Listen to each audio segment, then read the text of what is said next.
지금 문의가 많은 게 그래도 저 한 1억 모았는데 나는 1억 정도 모았으니까 이제 조금 좀 위험자산에 일부 편입을 해도 되는 거 아닌가요? 대단한 착각입니다. 이 부작용은 제가 뭐 밤새도록 얘기할 수가 있어요. 얼마든지 얼마나 많은지 모릅니다. 여러분, 저축을 어정쩡하게 하는 분들 열심히 안 하게 되면 2024년도에 여러분들은 이러한 부작용을 겪게 될 것이다. 월급이 다 내 돈이다?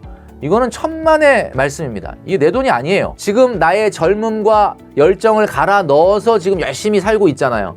이게 우리가 머신이 아니에요. 이게 기계가 아니에요. 언젠간 우리의 능력과 건강이 줄어들게 됩니다. 그렇기 때문에 우리가 돈을 벌고 있다면 지금 우리 돈의 50%는 IRP 추가 납입.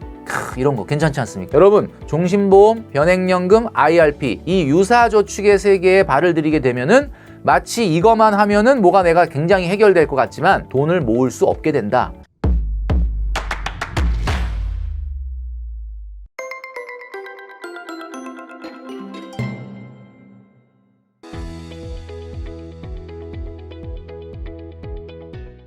네, 혼쭐이 여러분 안녕하십니까? 돈으로 혼쭐 내는 남자 누구겠습니까? 바로 돈줄남 김경필입니다. 오늘 이 시간에는 2023년도가 이제 거의 저물고 있는데 말이죠.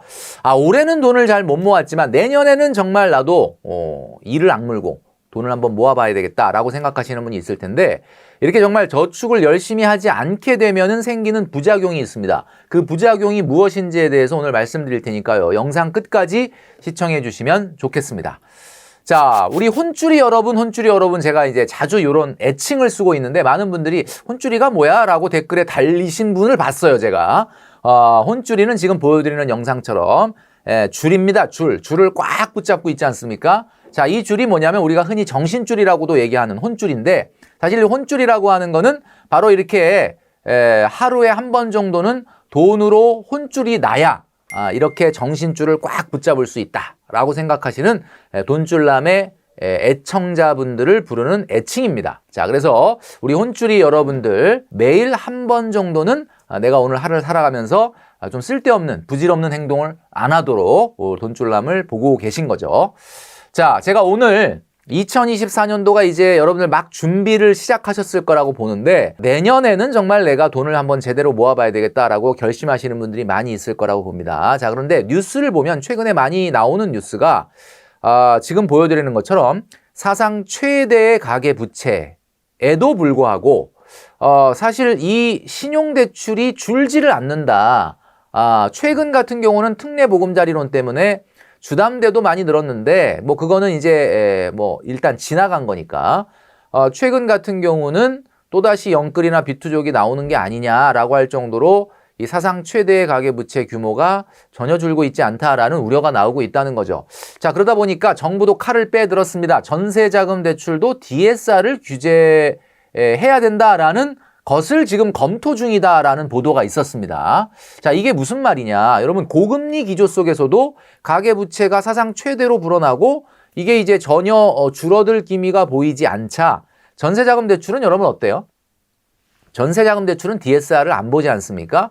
보통은 전세 보증금의 80%까지 해주기 때문에 대출 자체가 다른 거에 비해서 심사가 굉장히 쉽고요. 그리고 만기 일시 상환 비중이 높기 때문에, 뭐 만기 일시 상환 비중이 높은 게 아니라 그냥 뭐 거의 대부분 만기 일시 상환이죠, 사실. 그러니까 이자만 내고 나중에 그냥 갚아라. 이게 이제 아무래도 신용대출이나 마이너스 통장처럼 소비되는 대출은 아니고 전세금을 빼서 이사 갈 때 갚을 수 있기 때문에 아마 은행이 이런 조건을 다는 것 같은데, 자, 이러다 보니까 결국은 전세자금 대출 이자가 대출을 늘어나게 하는 주범이 아니겠느냐. 그래서 금융당국은 DSR 규제를 예외 없이 전세자금 대출에도 적용하겠다라는 것을 지금 검토 중이다라고 합니다. 참, 제가 말씀드리는데 돈줄남이 1년 전부터 얘기를 했잖아요. 우리나라의 집값 상승의 첫 번째 원인은 전세자금 대출을 너무 무분별하게 해줘서고 전세자금 대출을 좀 제한할 필요가 있다. 이런 이야기를 제가 1년 전 영상을 통해서 한번 여러분도 기억하시는 분이 있을 겁니다. 이게 제가 왜 그랬냐면 과거 같은 경우는 돈이 없으면 월세를 살든지 아니면은 뭐 정말 2시간, 3시간이 걸려도 출퇴근을 하든지 이랬는데, 최근 같은 경우 내가 돈이 하나도 없어도 그냥 전세자금 대출을 해주니까 손쉽게 대출을 받아서 이사를 간단 말이에요. 그래서 제가 1년 전부터 얘기한 게 뭐냐. 돈줄남의 DSR. 돈줄남이 따로 만든 DSR이 있지 않습니까? 우리 혼줄이 여러분들은 다 아시죠? 그게 뭐예요? 주거 비용은 15% 넘으면 안 된다. 이런 이야기를 했지 않습니까? 그러니까 제가 1년 전부터 이런 우려를 하고 걱정을 하고 그러니까 제가 항상 얘기하는 건 주거 비용은 자기 소득의 15%안 돼야 된다. 이런 얘기를 했는데 정부가 대출을 막 풀어주더니 이제 와서 얘가 안 되겠다. 심각하다 해서 이제 금융당국이 DSR을 전세자금 대출에도 적용하려고 한다라는 거죠. 그러니까 여러분 지금 사실은 이 대출이라는 것도 모멘텀이 있거든요. 가속도가 있기 때문에 이게 금방 멈추기가 좀 어려운 그런 부분이 있는 것 같습니다. 자, 그래서 제가 항상 강조드리는 것은 돈 모으기 전에 내가 이거를 왜 해야 되는가를 알아야 된다. 그게 세 가지라고 말씀드렸잖아요. 첫 번째 뭐냐면 돈을 빌릴 때 이자가 중요한 게 아니고 원금 상환이 중요하다라는 겁니다. 여러분 지금 대출을 받고 있는데 이자 낼 만해 괜찮아 라고 생각하시면 안 돼요. 그거 원금 상환이 중요한 거예요. 원금. 자, 그 다음에 가게를 창업할 때 창업하고 나서 내가 투자를 하고 난 다음에 나오는 소득이 다 내 돈이 아니라고 그랬지 않습니까? 제가 뭐라 그랬습니까? 토지를 제외한 고정자산은 다 감가가 이루어진다. 그러니까 여러분들이 투자한 투자금 회수를 해야 될 거 아닙니까? 그러니까 여러분들이 받는 지금 사업소득이 다 여러분께 아니다. 그럼 직장인도 마찬가지거든요. 직장인도 월급을 받을 때 월급이 다 내 돈이다? 이거는 천만의 말씀입니다. 이게 내 돈이 아니에요. 왜냐하면 사람은 토지가 아닙니다. 사람은 토지가 아닙니다. 감가가 됩니다. 우리의 경제가치도 돈줄남도 그리고 우리 혼줄이 여러분도 지금 나의 젊음과 열정을 갈아 넣어서 지금 열심히 살고 있잖아요. 이게 우리가 머신이 아니에요. 이게 기계가 아니에요. 언젠간 우리의 능력과 건강이 줄어들게 됩니다. 그렇기 때문에 우리가 돈을 벌고 있다면 지금 우리 돈의 50%는 우리 돈이 아니라 미래의 우리 돈이다. 이렇게 여러분들 생각해야 된다라고 말씀드렸지 않습니까? 그 부분을 우리 혼줄이 여러분들은 이건 거의 헌법처럼 생각하시는데 그게 돼야지 된다. 자, 최근에 말이죠. 주식에 대한 질문을 좀 많이 받고 있습니다. 제가 주식 전문가는 아니지만 저도 30년 이상 주식 시장을 관찰하고 주식을 투자했다, 안 했다. 저는 이제 장기 투자보다는 주로 메뚜기를 뛴다고 말씀드렸는데 최근 주식 시장 과연 바닥일까? 자, 이게 코스피의 지난 30년간의 그림입니다. 여러분 어떻습니까? 지금 최근에 2021년도 6월에 최고점인 3,316을 찍고 지금 내려왔다가 올해는 좀 상당히 괜찮았어요. 지금 보여드리는 게 이게 올해예요. 그랬다가 올해 올라갔던 거 다 반납했죠, 최근에. 올해 올라갔던 거 다 반납하고 이제는 진짜 바닥이 아니겠느냐. 지금의 주가 시점이라고 하면 2020년 초반의 상태로 돌아온 거예요. 코로나 이전 상태로 지금 주가 수준이 내려온 거예요. 그런데 많은 분들이 지수만 보고 있는 분들은 그러면 코로나 전에 2020년대 지금 여러분 한번 보세요. 지금 여기지 않습니까? 근데 지금 2020년 이 코로나 급상승 이전의 상태로 돌아왔으니까 야, 그러면 진짜 싼 거구나.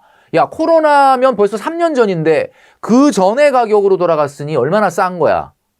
라고 생각하시는 분은 그건 지수만 본 분들이거든요. 지수는 당연히 그런데 지금 지수는 2020년 시작점과 지금이 비슷하지만 여러분 아닙니다. 지금 이렇게 주식이 떨어졌다 하더라도 그때 상위 20개 종목과 지금 상위 20개 종목은 완전 달라요. 지금은 엄청나게 비싸질 대로 비싸진 주식들이 생긴 거예요. 그러니까 지수만 놓고 보면은 그거지만 지금 여러분 조정이 완벽하게 끝났다라고 확언하기는 어렵습니다. 제가 보기엔 제가 지난주에 말이죠. 오랜만에 14개월 만에 프리한 닥터 여러분 아시죠? TVN의 프리한 닥터에 출연했습니다. 제가 1년 전에 출연한 영상을 한번 꺼내보니까 이런 영상이더라고요. 제가 무려 3번을 출연했더라고요. 저도 기억을 못했는데 당시에는 MC가 오상진 아나운서 말고 황재성 씨가 이렇게 나왔었어요. 그리고 이게 제가 3번 정도 출연한 영상인데 제가 그때 무슨 얘기를 했나라고 한번 꺼내봤더니 황재성 씨가 그때 이런 이야기를 했습니다. 이게 정확하게 14개월 전이거든요. 이런 질문을 했습니다. 멘토님, 주식 이제 좀 조정이 됐는데 어떻게 좀 들어갈까요? 이런 질문을 했거든요. 그래서 제가 뭐라고 그랬냐면 제가 주식 전문가는 아니고 매일같이 차트를 분석하는 사람은 아니지만 경제적인 경기 변동이라든가 여러 가지 상황을 고려했을 때 제가 뭐라고 얘기했느냐. 들어가시면 조정 후라서 조금 오를 것 같긴 하다. 그런데 아마 제가 머지않아 곧 제자리로 돌아올 것이다. 이런 이야기를 했더라고요. 근데 제가 이제 지난주에 출연을 해보니까 황재성 씨는 이제 안 나오고 이지혜 씨가 샵 아시죠? 샵에 이지혜 씨가 나오던데 웃기는 거는 뭐냐면 똑같은 질문을 14개월 전에 했던 질문을 똑같이 하더라고요. 이 황재성 씨가 했던 질문. 그래서 제가 똑같이 뭐라고 얘기하고 왔냐면 조정이 좀 깊어진 건 있기 때문에 아마 지금 사면 연말까지 또는 내년 초까지는 조금 상승할 수도 있지 않을까 생각한다. 그러나 사실 큰 틀에서 봤을 때는 국내 주식 같은 경우는 아마 조만간 또 제자리로 돌아올 가능성이 높다. 제가 똑같은 얘기를 했거든요. 여러분 아시겠지만 지금 최근에 여러분 뭐 주가의 랠리를 보면서 지수만 쳐다보고 있는 분들은 주가가 굉장히 싸진 거 아닌가라고 생각하는데 그 사이에 3년 전과 지금의 여러분들 주가를 주도하는 시가총액 상위 20개 종목은 완전히 바뀌었고 달라졌기 때문에 사실은 저는 뭐 돈줄남이 주식 얘기하는 건 좀 어색하긴 한데 1억 정도 모으신 정도의 저축 속도가 나는 우리 혼줄이 분들 중에 굳이 조금 그래도 지금 조정이 있을 때 주식에 들어가야 된다라고 만약에 말을 한다면 저는 S&P 500이나 코스피를 기준으로 봤을 때 S&P 500은 최고점 대비 지금 한 90%까지 회복이 됐고요. 코스피 같은 경우는 최고점 대비 한 70%까지 회복이 됐는데 그러면 훨씬 코스피가 싼 거 아닙니까? 그죠? 70%밖에 아직 회복을 안 했으니까. 그렇지만 저는 굳이 얘기하자면 S&P 500이 더 낫다라고 생각을 합니다. 왜냐? 그 내용은 제가 다음 영상에서 한번 그 이유를 말씀드릴 거고요. 박스피의 부활이라는 생각이 저는 드는 게 여러분 이게 뭔가 지금 굉장히 조정을 받고 내려왔으니까 다음에 이런 그림이 나올 거라고 생각하시면 대단한 착각입니다. 대단한 착각. 제 생각에는 아마 반등이 나온다면 금리 인하에 대한 기대감으로 나올 수는 있겠죠. 그러나 문제는 경기가 개선되거나 하지 않는다면 실적이 엄청나게 뒷받침되지 않는다면 그거는 그냥 금리 인하에 대한 살짝 기대감으로 오는 그냥 기술적 반등에 불과할 것이다 라고 저는 예상을 합니다. 그래서 여러분 되도록이면은 2024년도 상반기까지는 지금의 저축 스탠스를 유지하시는 것이 좋겠다라는 이야기죠.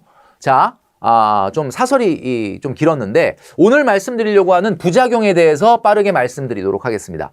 여러분 저축을 소홀히 하게 되면 생기는 부작용이 뭐냐? 첫 번째, 투기적 성향이 증가한다라는 거죠. 제가 좀 전에 돈줄남이 오랜만에 주식 얘기를 아주 살짝 조금 했는데 그만큼 지금 문의가 많은 게 그래도 저 한 1억 모았는데 돈줄남이 어느 정도 저축을 하지 않은 상태에서 섣불리 주식은 하지 말라고 했는데 나는 1억 정도 모았으니까 이제 조금 좀 위험자산에 일부 편입을 해도 되는 거 아닌가요? 좋은데 일단 저축을 너무 안 하게 되면은 투기적 성향이 강해지기 때문에 굉장히 위험한 걸 자꾸 하려고 하고 하이 리스크에 도전하게 된다. 이게 이제 굉장히 부작용일 수 있다는 겁니다. 이 부작용은 제가 뭐 밤새도록 얘기할 수가 있어요. 얼마나 많은지 모릅니다. 여러분 투기적인 성향. 대표적인 것이 바로 뭐죠? 스마트폰 중독 현상이 심화됩니다. 그렇지 않아도 이 스마트폰 보는데 정말 하루 종일 굉장히 많은 시간을 그죠? 여러분도 쏟아붓고 계실 수도 있는데 여러분 스마트폰 중독 현상은 여러분들의 일상생활과 여러분들의 자기개발과 성장을 방해한다라고 말씀드렸죠. 스마트폰 중독 현상은 굉장히 부작용이 심하다라는 말씀을 드립니다. 자, 그 다음에 세 번째로 말이죠. 수익률 강박이라는 증상이 생깁니다. 그러니까 내가 이제 저축을 많이 안 하고 투자를 하게 되면 이 작은 자본으로 단시간 내에 좋은 수익률을 보여야 되잖아요. 그러다 보니까 수익률 강박에 포모가 생긴다. 우리가 여러분 기억하십니까? 한 3년 전에 한창 유행했던 말인데 포모족이라는 게 있었어요. 포모족이 뭐냐? 이게 이제 뭐 영어로는 fear of missing out이라고 하는 miss out이라는 게 뭐 이렇게 뭐 누락된다 뭐 이런 뜻이잖아요. miss out. 그러니까 missing out이라는 게 누락된다. 놓친다. 놓친다라는 표현이 좀 낫겠네요. 놓친다. 그러니까 뭘 놓치는 거 아닐까? 내가 남들은 다 하는데 내가 이걸 못해서 좀 뒤처지는 거 아닐까? 라고 하는 것에 관련된 두려움이 fear of missing out인 것 같아요. 보니까 이걸 줄여서 FOMO라고 하는데 공포와 염려. 내가 주식 투자를 안 했을 때 생기는 어떤 위험. 남들 다 돈을 버는데 나 혼자 소외될 것 같은 위험. 여러분 제가 단연코 말씀드리는데 24년도 상반기까지는 그런 일 없을 겁니다. 그러니까 여러분 수익률 강박에 대한 포모의 마인드가 생길 필요가 없다. 이게 너무 강해지다 보면 여러분들 제대로 된 판단력을 갖출 수가 없게 된다라고 말씀드릴 수 있는 거죠. 자, 그리고 여러분 제가 이제 많은 우리 혼주리 분들, 뭐 많은 혼주리 분들은 아니지만 만나보면 유사저축이라는 걸 많이 하고 있어요. 야, 이게 무슨 얘기냐? 자, 제가 지금 말씀드린 것처럼 투기적 성향이 강해져서 실수를 할 경우가 많고 수익률 강박이 생기고 휴대폰을 손에서 못 놓고 일상생활에 지장을 받고 이게 다 뭐예요? 저축을 안 하는 것에 대한 부작용. 자, 그런데 또 하나의 부작용이 뭐냐? 여러분 놀라지 마십시오. 저축을 안 하게 되면 이런 부작용이 생깁니다. 바로 내가 돈을 열심히 모으고 있지 않다라고 하는 약간의 심리적 죄책감 때문에 장기 상품을 가입을 해요. 종신보험. 종신보험. 종신보험 뭡니까? 보험이죠? 예, 그런데 이 보험 안에는 보장도 들어있고 여러 가지 기능이 들어있는데 저축도 된다. 복리 효과가 있다. 그 다음에 장기간 투자 효과가 있다. 뭐 이러니까 많은 분들이 이거를 마치 저축이라고 생각하고 하시는 거예요. 여러분, 종신보험은 저축은 아닙니다, 여러분. 예. 자, 그 다음에 변액연금. 저축이죠? 변액연금. 개인연금인데 투자형 개인연금이야. 그래서 주식과 채권에다가 장기간 투자한다. 그러나 연금이잖아요. 그러니까 결국 이 돈은 내가 당장 자본으로 실탄으로 여러분들 결혼자금 또는 주택자금에 쓸 수 있는 게 아니고 뭐예요? 이거는 뭐 20년, 30년 후에나 나한테 노후자금으로 도움이 될지 안 될지 뭐 최근에 수익률을 봤을 땐 도움 안 될 것 같은데 하여튼 뭐 어쨌든 이것도 어디다 쓰는 건 아니니까 도움이 되는 거 아니냐. 물론 도움이 되겠죠. 근데 문제는 이렇게 장기 저축을 하게 되는 이유가 뭐냐. 내가 뭔가 단기적으로 돈을 제대로 모으고 있지 못하다는 심리적인 죄책감 때문에 발생하는 반사 행동입니다. IRP 추가 납입. 이런 거 괜찮지 않습니까? 뭐 세액공제가 900만 원까지 확대가 됐으니까 세금을 절약하는 게 곧 저축이다. 여러분, 종신보험, 변액연금, IRP 이 유사저축의 세계에 발을 들이게 되면은 마치 이것만 하면은 뭐가 내가 굉장히 해결될 것 같지만 여러분, 돈을 모을 수 없게 된다. 결국 단기 자본을 만들지 못하게 된다라는 이야기죠. 자, 이 제가 지금 말씀드린 종신보험, 변액연금, IRP가 다 필요 없다라는 이야기가 아닙니다. 여러분에게 어울리는 옷인지를 여러분들이 생각하셔야 된다라는 이야기죠. 오른쪽에 보여드리는 그림이 뭐죠? 네, 에어컨입니다. 에어컨. 에어컨이 필요하죠? 내년 여름에. 여러분들이 에어컨을 필요하다는 거는 뭐야? 좀 이렇게 더우니까 에어컨이 필요해. 근데 여러분은 지금 냉장고를 산 거예요. 왜 냉장고를 샀나 봤더니 에어컨으로 시원하게 하는 것도 좋지만 이 냉장고 이분이 지금 문을 열어보고 있잖아. 문 열고 뭐해? 시원하지. 냉장고도 문 열어놓으면 에어컨처럼 시원하지 않겠느냐? 변액연금도 IRP도 종신보험도 오래 하면은 저축되지 않겠느냐? 이거랑 뭐가 다른 얘기입니까, 이게? 그죠, 여러분? 잘 보세요. 에어컨이 필요한데 왜 냉장고를 구입을 합니까? 여러분, 에어컨이 필요하면 에어컨을 구입을 해야 되는 거죠. 자, 여러분, 저축을 단기간에 집중해서 열심히 하고 있는 혼쭐이 여러분들은 전혀 걱정이 없겠지만 저축을 어정쩡하게 하는 분들, 단기 저축을 열심히 안 하게 되면 2024년도에 여러분들은 이러한 부작용을 겪게 될 것이다. 그 부작용이 뭐죠? 강박, 포모, 그 다음에 굉장히 투기적 성향이 강해지고 여러분들의 성장이나 여러분들의 발전을 저해할 정도로 심각한 휴대폰 중독이 될 수도 있고요. 그리고 자칫 장기 상품, 복리라는 말에 넘어가서 장기 상품을 하게 될 수도 있다라는 이야기입니다. 자, 그래서 오늘의 돈줄 한마디. 여러분, 2024년도 여러분 각오하신 대로 단기 저축을 열심히 하겠다라고 하는 마음의 허리띠를 꽉 동여 매시고요. 2024년도에 받게 될 월급도 공금입니다. 여러분들은 그 공금을 관리하는 관리자다라는 생각을 한시라도 잊어버리시지 않도록 하는 여러분들이 되시기를 바라겠습니다. 월급은 바로 공금이다.